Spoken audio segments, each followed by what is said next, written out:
So we're going to talk about something that thinkers have been wrestling with for, well, centuries. What in the world is intelligence?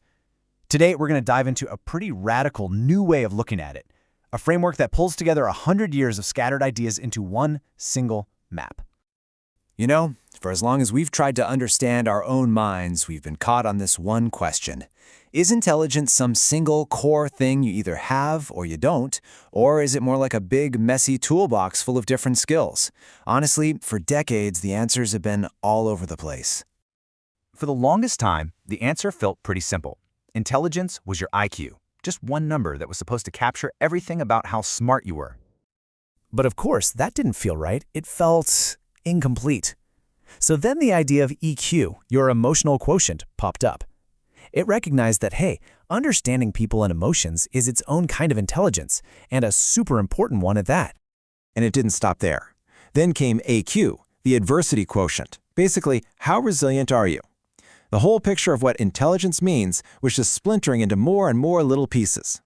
And then, boom, theories like Howard Gardner's multiple intelligences just blew the doors wide open. Suddenly, we were talking about 8, maybe more, different kinds of smarts, from musical to logical. The whole field was just chaos.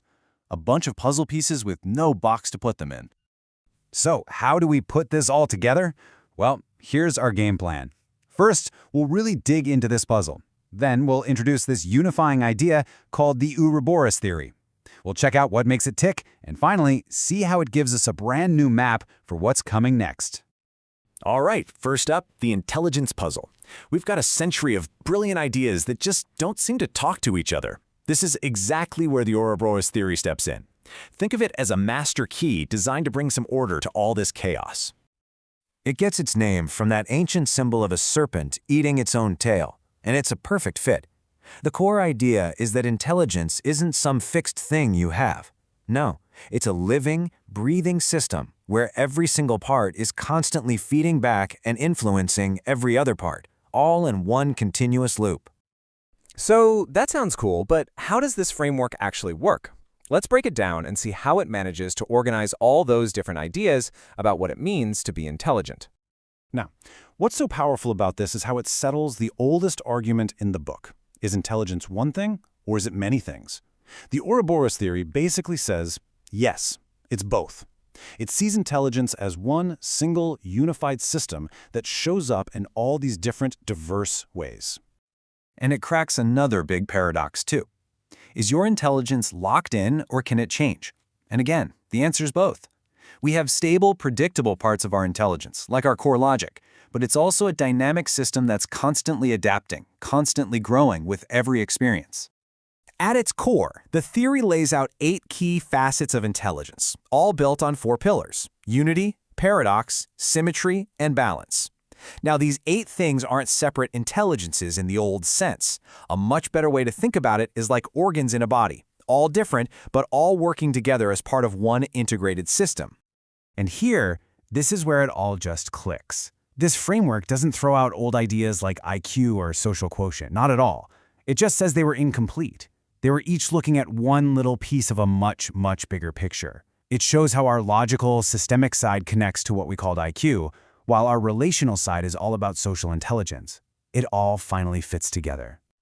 Okay, so if intelligence is this living, dynamic system, what powers it? How does it actually learn and grow? The theory says it's driven by a really powerful engine, a cognitive loop that runs on paradox. So this engine runs on a really simple but incredibly powerful loop. It starts with a cause. Could be anything: an inspiring thought, a jolt of morning coffee. That cause sparks an effect, a new idea, maybe a flurry of activity. But here's the key. That effect then becomes a new cause, feeding right back into the system and pushing it forward. It's a cycle that never stops. And this, right here, is the most important part. In this way of thinking, paradox, tension, contradiction, those aren't problems you need to solve. They're the fuel. The friction you feel between 2 opposing ideas, that's what sparks new insights. It literally turns conflict into creation. The mind is pretty smart about how it uses this creative friction. It uses it in 2 main ways. First, there's what's called anchoring tension, which helps us stay grounded and build up resilience when things get tough. And then there's adaptive tension, which is what allows us to be flexible, to pivot, and to find our balance when we're facing something new. So what's the big payoff here? This isn't just some abstract theory for a textbook. It's a real, practical tool for making sense of complexity. And you know what? It's especially useful for understanding one of the most complex things we've ever built: artificial intelligence. To do this, the theory gives us this awesome tool called the fractal pyramid. It's a method for mapping out any complex problem. You always start at level 0, where you define the entire system you're looking at, whether it's a business problem or an AI model, as one single self-contained thing, the whole. And from that starting point, you can dive deeper and deeper, level by level. By the time you get down to level 7, you're actually mapping out what are called meta-paradoxes. These are the deepest, most fundamental contradictions in the system. A great example is the constant tension between how incredibly useful an AI is versus the absolute need to protect user privacy. Thinking this way really helps us get our heads around some of the mind-bending challenges in AI. I mean, take the consistent reasoning paradox. This is the idea that an AI trying to be perfectly logical and consistent can actually end up making the right call, but be totally unable to explain why. The framework suggests this isn't just a bug, it's a fundamental tension in how intelligence works, period. But the point of this pyramid isn't to get lost on a rabbit hole of complexity. It's the exact opposite. The goal is to cut through it. By mapping out all those layers and all those tensions, you can hunt for a single, powerful, unifying insight, what the theory calls a singular truth, that makes everything clear. And this is a perfect example of a singular truth. After you've mapped out that whole complex system of an AI's power versus its privacy risks, you might arrive at this one simple, powerful idea. Trust is the greatest metric.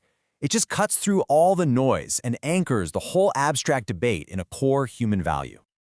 So, in the end, the Ouroboros theory is way more than just a new definition. It's a map for navigating our complex world and a strategy for turning the friction in our own lives into a force for growth.